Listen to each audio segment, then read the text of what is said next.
In case you missed it, here's Dave and Cheryl's favorite moments of the week. I'm sure on some of your social medias you've been seeing friends, family, maybe traveling. Here's something to remember if you're planning any trips. If you're traveling, remember this. Don't ever put your suitcase on the bed. And the reason is, it's not because the bed's filthy. It's because your suitcase is way filthier than you think. I mean, think about it. You wheel it around airports, including, into the airport bathroom if you've got a carry-on. It's outside picking up dirt and traces of, feces. So take a Clorox wipe to your suitcase wheels right now and you'll probably see how much dirt comes off of them. And you don't want that on the bed where you're going to be sleeping. How many of us do this, though? I mean, especially even before you're traveling, you throw the suitcase on the bed to pack it, because it's like rather than bending over. So that's just one more thing to remember. Not that you're trying to, freak people out necessarily, but you're dragging that thing all over the place. You don't think about it. But I was thinking about this too. When you go to a hotel a lot of times or a resort, they'll have one suitcase holder, luggage holder, right? They don't have two, but there's usually two of you in the room. I never understood why they don't have two spots to hold a suitcase. And with bed bugs being an issue in some places in the world, they say that could be another consideration to think about too. They can latch onto your suitcase. Yeah, especially if you have a fabric one and not a hard case. So a couple of more things to think about. You gotta pack those Clorox wipes when you're traveling. Yum. Science. It's not rocket science. Check it out. I blinded us with science. I would have never, ever thought to do something like this. I like to run. I know you like to cycle. A new ad featuring runners eating ketchup packets might have you wondering, does ketchup really improve athletic performance? For workouts under an hour, they say a ketchup packet might offer a bit of a carb boost. However, it's recommended that athletes receive 30 to 60 grams of carbs per hour if they're, going to exercise a bit longer than that. One packet of ketchup contains 2.6 grams of carbs. Energy gels have about 25. So due to high levels of acid, ketchup, could trigger heartburn or acid reflux, right? Because you're working out. You might not have eaten a ton of stuff. Yep. However, tomatoes do contain antioxidants, which could help to reduce muscle damage after a run or a long bike ride. So I think you're going to have to try this out. Maybe if you go for a 5 or 10K run, something like a shorter run, if the ketchup packets would work. The problem with that is one time I had some spaghetti before I went for a run. Were you burping spaghetti the whole time? Burped spaghetti for 5K. That was not pleasant.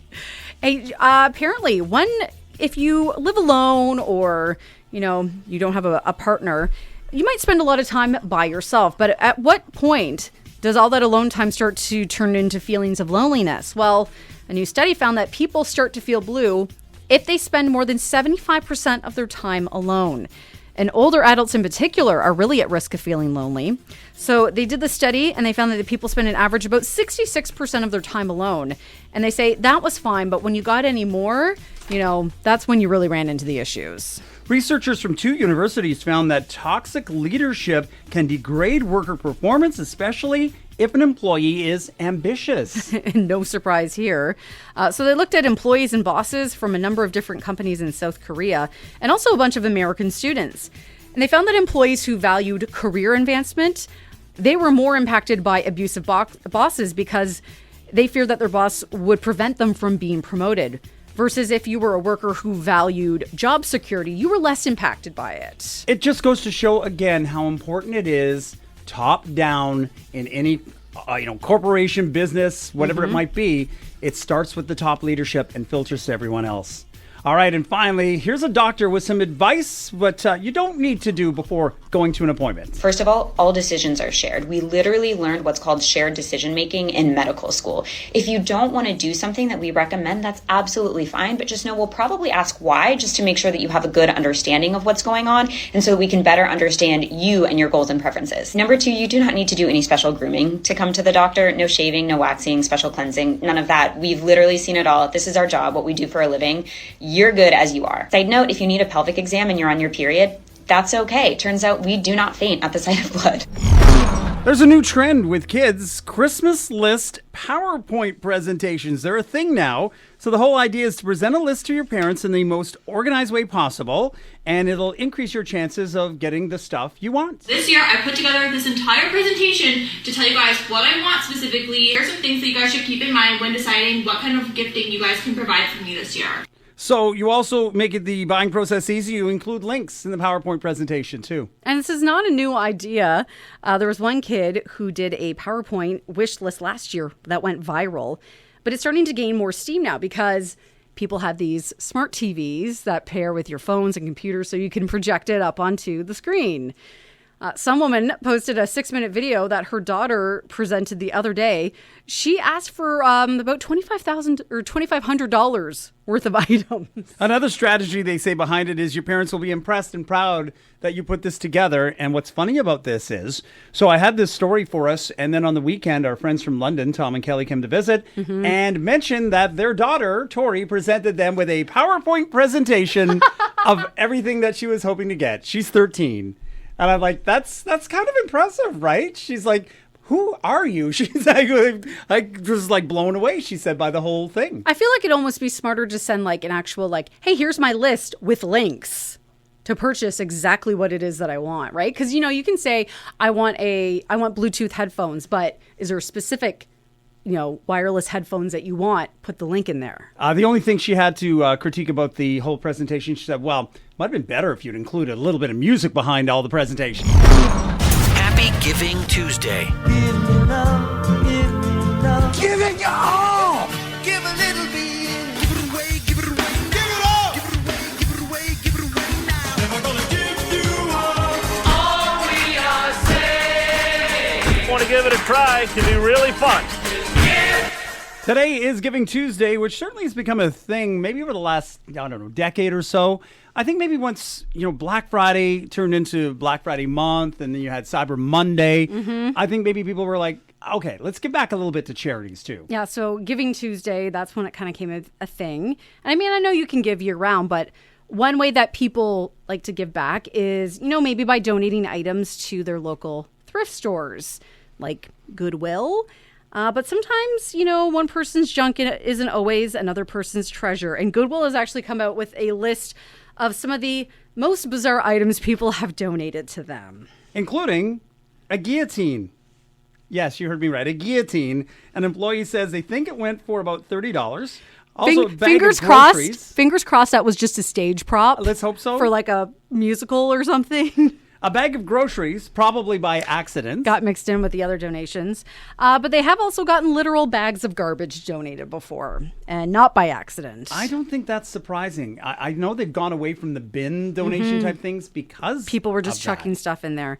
How about this, Dave? Would you be interested in a basket of taxidermy kittens? Not even a little. That's weird. How about a glass jar labeled June 1975 gas? So from someone's rear end, they did it into a jar and even labeled the date and then donated that. I wonder if it would get, like, would the smell age over time? I don't even want to know. How about a rock? Someone donated just a rock. So Goodwill put an $11 price tag on it, and they said it sold.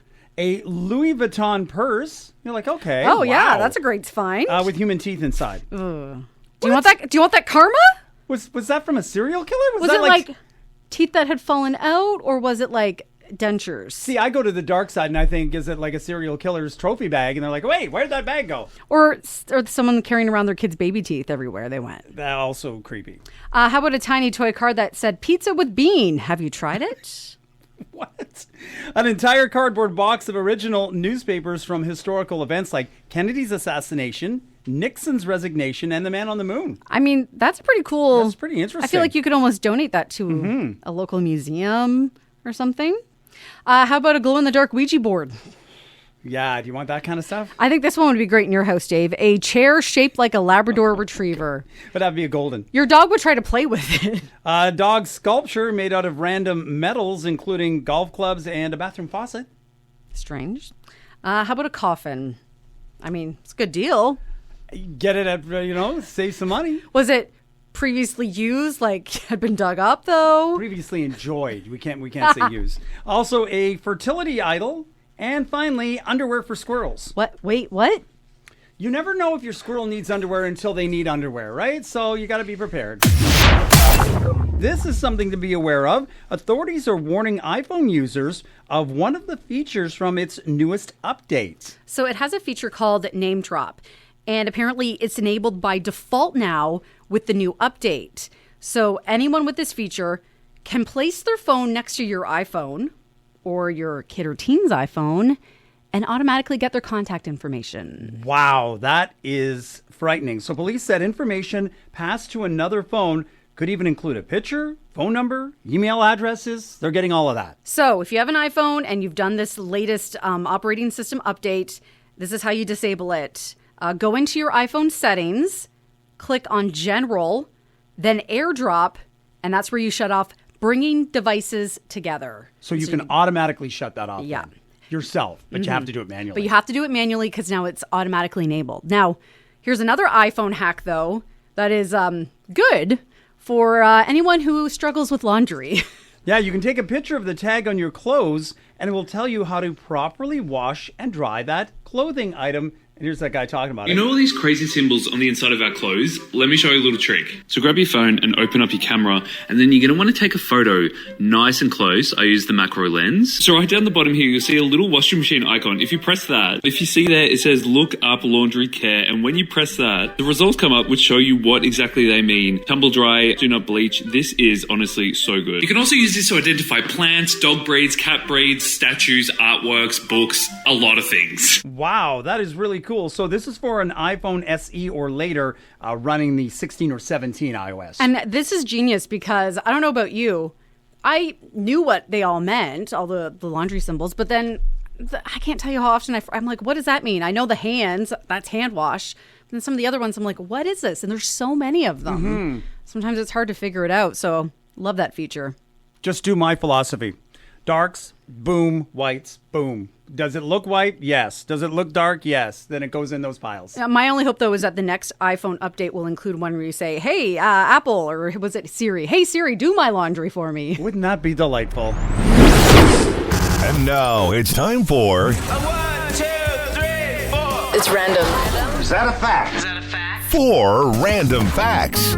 Pablo Picasso, renowned artist, may have had some anger issues. Pablo carried a revolver filled with blanks and would fire it at people who asked him about the meaning of his paintings. I think the word must have gotten around quickly. Shh, don't ask him. Say, how scary is that someone shoots a gun at you? I mean, blanks, he didn't really want to hurt anyone. Yeah, but you didn't know that. You wanted to didn't scare know them. that. Scare them off a little. Meanwhile, a study has found that looking at a photo of a loved one can actually reduce your pain by 44%. Yeah, the key word here being loved one, not just a relative. Not one that stresses you out. In Albania, keep this in mind if you ever travel there. Nodding your head means no, and shaking your head means yes. So the complete opposite of what we're used to. Be careful. So weird. If you're ever there. And finally, did you know dolphins nap with one eye open? Well, and I'm assuming they're still swimming around too, so they got to make sure they don't hit anything. Always watching. Here's your 4 random facts. Today's 1, 2, 3, 4. 4. So random.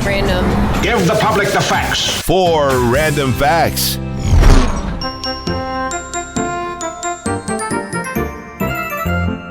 All right, 12 Days of Christmas. The annual list is out on how much it would cost. So there's a bank down in the U.S. that does this annual study about how much it would cost to buy everything from the song, The 12 Days of Christmas. And this year it is up 2.7%. It is now over $46,000. Or if you bought the items over and over each day, like the song suggests, well, that'd be over 200 grand. So 12 drummers drumming, $3,400 to hire them. 11 pipers piping will cost you about $3,200. If you want to hire 10 lords of leaping, that's going to cost you over $14,000. It's actually the most expensive gift on the list, and that's based on how much it would cost to hire 10 dancers from the Philadelphia Ballet. Might be a little cheaper if you go with less professional dancers. Same thing with 9 ladies dancing. That's $8,300. That's based on hiring 9 women from a modern dance company in Philly. 8 maids of milking, that's only going to cost you $58. 8 women Milking cows for an hour in the U.S. at the federal minimum wage is $7.25 an hour. So keep in mind, if you did that in Canada, that would cost you a lot more. Yes, definitely. Double that at least. 7 swans a swimming, $13,000. 6 geese a laying, $780. If you want 5 gold rings, 14 karat gold, $1,245. 4 calling birds, $600. 3 French hens will set you back $330. 2 turtle doves, that'll be $750. That's up 25% from last year. And finally, a partridge in a pear tree will cost you $319. My real question is, where are you going to put all the birds? There's a lot of birds in the 12 days of Christmas. What do you do with them all? I'm not set up to have a bird. Welcome to Cheryl's Bird Sanctuary. In a winter wonderland. Let's go walking. How about we settle for walking in a muddy winter wonderland? Because, all that snow is going to be melting. 10 degrees today. We're looking at 6 tomorrow, then 10 and 6 into the weekend, and lots of rain headed our way. There's Brett Eldredge, though, his great version of that song. But you were just telling me about a potential Brett Eldredge tragedy. Yeah, I was on Instagram the other day, and I think it was in his stories, but he had flown from, I think it was Florida, back to Nashville, and he had some of his suits for the Glow Christmas tour with him in a garment bag. And so when he got on the plane, the flight attendants were like, oh, well, put it into the closet up here so that it's, hangs nicely. And he was like, great, because they're the nice suits for the Glow tour, like dark green velvet, all these like sparkles and stuff that he has with it. Apparently he got off the plane, totally forgot about it, and left and didn't remember until he was at baggage claim that he didn't grab the suit bag. Wah, wah. So now he's trying to track it down and, where is it? Is it still on the plane? Did someone bring it off? Did he have his name on it? You know what? I was just thinking about this. This could be a Hallmark Christmas movie moment. So they find it. So a flight attendant rushes it to the show. His assistant or one of the people that works for him gets it. And then the two of them. They give her free tickets and then they meet. Right. So she is like somebody behind the scenes. Oh, but it turns out they had a little flirty moment when they were on the flight too. That's where it all starts. Yeah, but Brett's married though, isn't he? No, he's not. Oh, well then they're okay. Then never mind. The person behind the scenes is Brett. Brett's the key in this Hallmark movie with this flight attendant. Patent pending. Or are you saying like his assistant falls in love with someone from American Airlines who gets the... Yeah, but I didn't know Brett was single. So. No, I believe he's still single, yeah. All right, well then it's Brett. He gets to star in it too. You've been listening to Dave and Cheryl's favorite moments of the week.